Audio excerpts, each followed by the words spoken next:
ধলেশ্বরস্থিত মর্চমণি বাজারে শ্রী শ্রী গৌরাঙ্গ মহাপ্রভুর ৫৪তম মহোৎসব উপলক্ষে শ্রী অরবিন্দ এবং শ্রীমা আশ্রমের আবাসিক শিশুদের মধ্যে অন্নপ্রসাদ এবং শীত বস্ত্র দান করা হয়। এই অনুষ্ঠানে উপস্থিত ছিলেন রাজ্যসভার সাংসদ রাজীব ভট্টাচার্য, উৎসব কমিটি এবং বাজার কমিটির কার্যকর্তাগণ।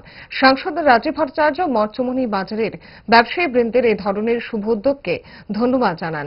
পাশাপাশি পবিত্র মকর সংক্রান্তি উপলক্ষে রাজ্যবাসীকে তিনি শুভেচ্ছা জ্ঞাপন করেন। মঙ্গলবার থেকে মর্চমণি বাজারের ৫৬ প্রহরের হরিনাম সংকীর্তন শুরু হয়েছে, চলবে আগামী ২০ জানুয়ারি পর্যন্ত।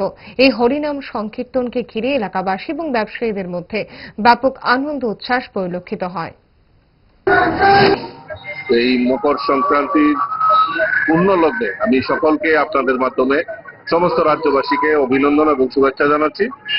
তার পাশাপাশি আজকে আমাদের মর্চমণি বাজার, যেটা ধলেশ্বর বাজার নামে পরিচিত, এই মর্চমণি বাজারে আজকে হরিনাম সংকীর্তনের ৭ দিন ব্যাপী আয়োজন করা হয়েছে।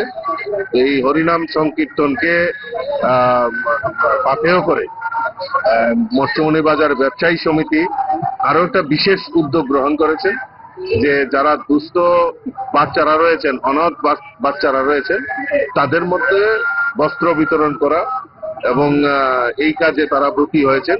আমি ধন্যবাদ জানাই যে সমস্ত ব্যবসায়ীরা এরকম একটা মহতি কাজে তো ওনারা এগিয়ে এসছেন।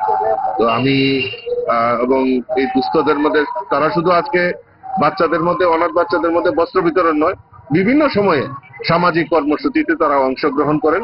তো আমি তাদেরকে শুভেচ্ছা জানাই, এরকম একটা পবিত্র দিনে তারা এরকম মহতি কাজের উদ্যোগ গ্রহণ করেছে।